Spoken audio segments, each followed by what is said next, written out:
Hi friends, ఇప్పుడు మనము instant సేమియా చేసుకుందాము. అందులో అన్నీ మిక్స్ అయి ఉంటుంది ఆ ప్యాకెట్లోని. మనం ఫస్ట్ మిల్క్ అనేది బాయిల్ చేసుకోవాలి బాగాన, ఇదని పొంగినట్టు. ఇది బాయిల్ అయిన తర్వాత మాత్రమే మనం ఈ సేమియా, ఇన్స్టెంట్ సేమియా ప్యాకెట్ అది ఓపెన్ చేసి వేసుకోవాలి.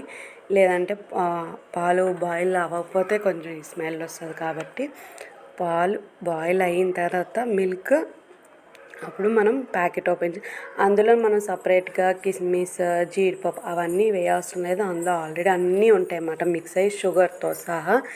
ఇది బ్యాచిలర్కి చాలా యూజ్ అవుతుంది.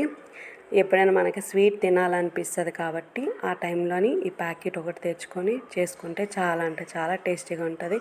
ఎవరైనా గెస్ట్ వచ్చినప్పుడు చేసుకుంటే చాలా సూపర్గా ఉంటుందండి. ఇదిగోండి ప్యాకెట్ నేను వేసేసాను. బాగా బాయిల్ అయిన తర్వాత తొందరగా అయిపోతుంది అన్నమాట, ఈజీగా అయిపోతుంది.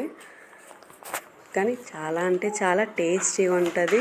మీరు కూడా మాతో పాటు నోరు తీపి చేసుకోండి ఫ్రెండ్స్. మీరు ట్రై చేయండి మీ ఇంట్లోని. నా ఛానల్ని సబ్స్క్రైబ్ చేసుకోండి ఫ్రెండ్స్, ప్లీజ్ సపోర్ట్ చేయండి అండి. కానీ ఎవరైనా గెస్ట్ వచ్చినప్పుడు మనం ఈ సేమియా పెడితే అస్సలు వదలరన్నమాట, అంతా బాగుంటుంది సేమియా. ఇదిగోండి గార్నిష్ చేసుకుంటే రెడీ అయిపోయినట్టే సేమియా.